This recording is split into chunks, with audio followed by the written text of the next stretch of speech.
I'm not asking you to love me. I'm asking you not to send me back.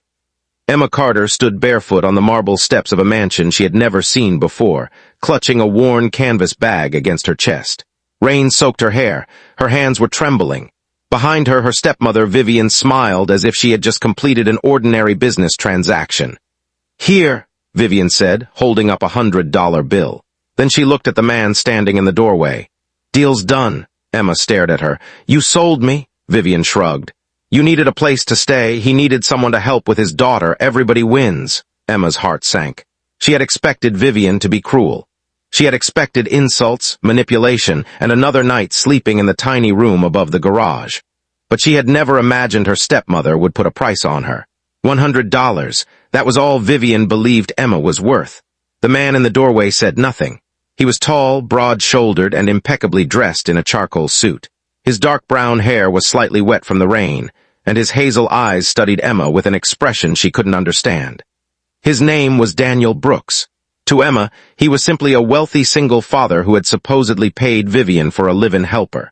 She had no idea that the man standing in front of her was the richest self-made CEO in America.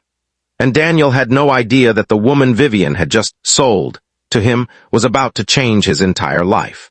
Emma's father had died when she was 17. Before his death, he had owned a small construction company and had always told Emma one thing: never let anyone convince you that your value depends on what they give you. After he died, Vivian became Emma's guardian. At first, she pretended to care. Then the rules began. Emma had to cook, clean, work after school, hand over every paycheck. When Emma received a scholarship to an art college, Vivian refused to let her go. "You need to work," she said. When Emma secretly saved enough money to rent a small apartment, Vivian found the envelope and took it. And when Emma finally confronted her, Vivian laughed. "You're lucky I let you stay here." Emma had heard those words so many times that she almost believed them, until the night Vivian pushed a suitcase toward her. "Pack." Emma looked up. "Why, I found someone who will take you."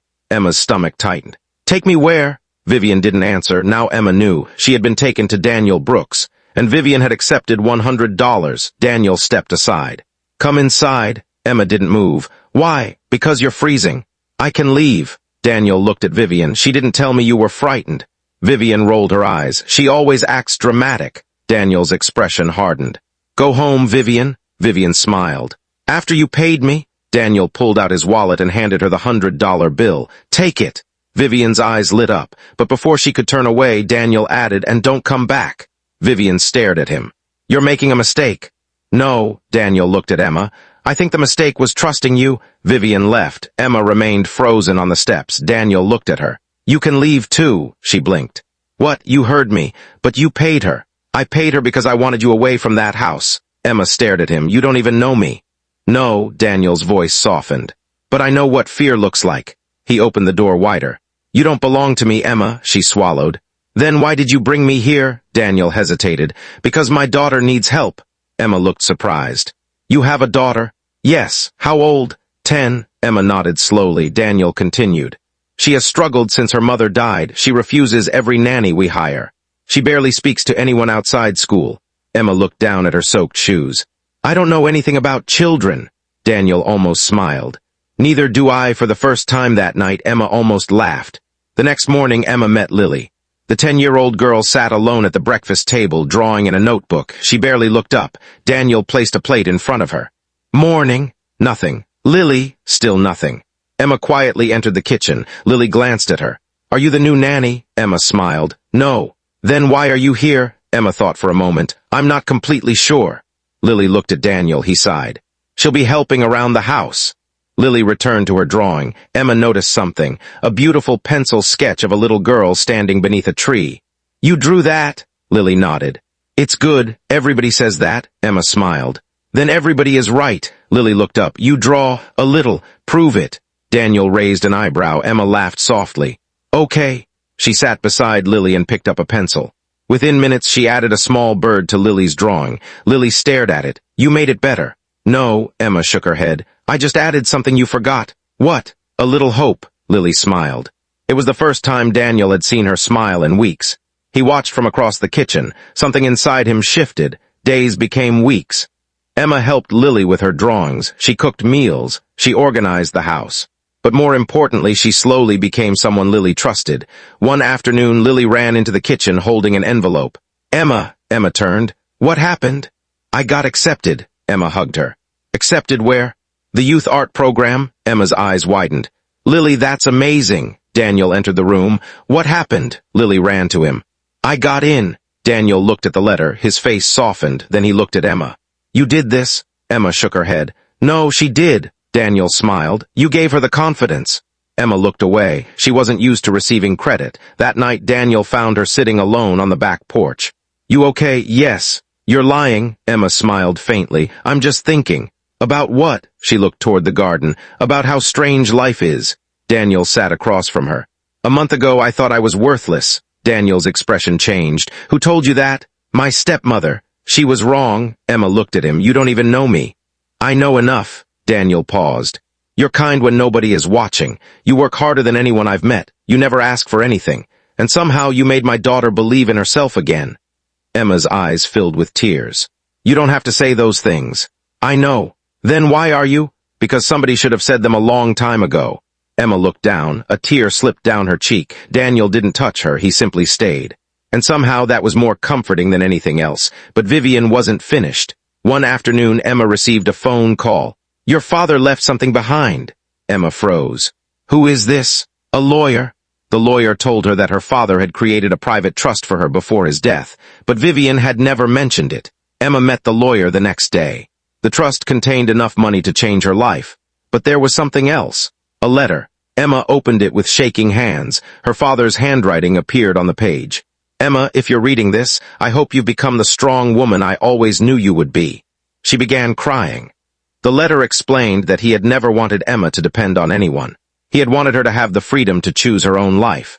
Then came the final line.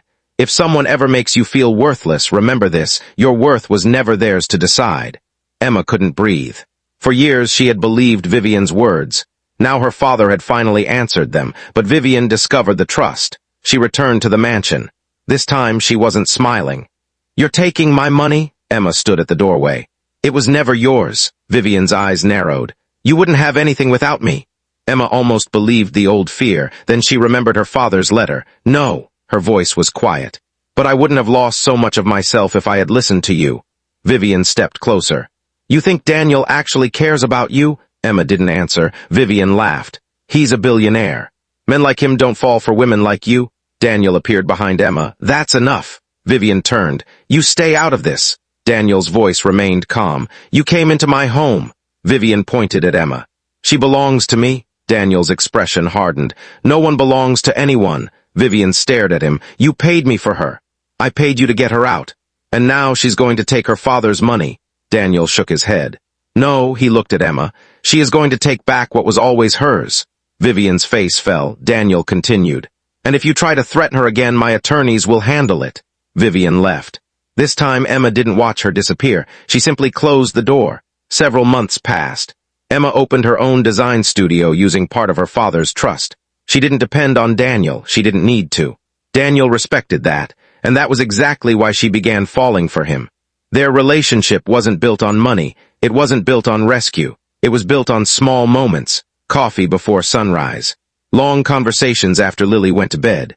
Daniel listening when Emma talked about her father. Emma encouraging Daniel to take a weekend off. Lily proudly displaying her artwork around the house. One evening, Daniel found Emma standing in the studio staring at a blank canvas. What are you painting? I don't know. Daniel smiled. That's new. What? You always know what you're doing. Emma looked at him. Not anymore. Daniel stepped closer. Maybe that's okay, she smiled. Maybe, he hesitated. Emma, I need to tell you something. Her expression became serious. I've fallen in love with you. Emma's eyes filled with tears. Daniel continued, and I don't want your answer because I helped you. I know, I don't want it because of Lily. I know, I don't want it because I'm rich. Emma smiled through her tears. I know. Then why? Emma looked at him. Because you were the first person who gave me a choice when everyone else tried to take mine away. Daniel smiled. Emma stepped closer. And because when I was standing outside your house that night, I thought my life was over. She touched the canvas beside her. But you gave me a place where I could begin again. Daniel's eyes softened. Is that a yes? Emma laughed. Yes. A year later, Emma stood in the doorway of her thriving design studio. On the wall was her father's old photograph. Beside it hung a framed copy of the first drawing she had made with Lily. Lily was now preparing for a national youth art exhibition. Daniel had remained exactly who he was, one of the most powerful CEOs in America. But Emma had learned something important. His money had never been what made him special. It was the way he treated people who had nothing to offer him. That was what made her love him. That evening, Daniel arrived with Lily. Lily ran toward Emma. "Look," she held up a painting. It showed 3 people standing beneath a huge golden sky. Emma smiled. "It's beautiful," Lily grinned. "I called it home." Emma looked at Daniel. He was smiling. For a moment she remembered that rainy night. The $100 bill. Her stepmother's cold voice. The feeling of being unwanted. Then she looked around. At the studio she had built. At the people she loved. At the life she had chosen. And she finally understood. Vivian had thought she was selling Emma for $100, but she had unknowingly pushed Emma toward the one man who would help her discover that she was priceless. Emma had entered Daniel's mansion believing she was someone else's burden. She left that first night with something far more valuable than money. A choice. And sometimes, the greatest love story doesn't begin when someone saves you. It begins when someone gives you the freedom to save yourself. If you believe that kindness, second chances, and unexpected love can change a person's life, please take a moment to like this video and leave a comment below.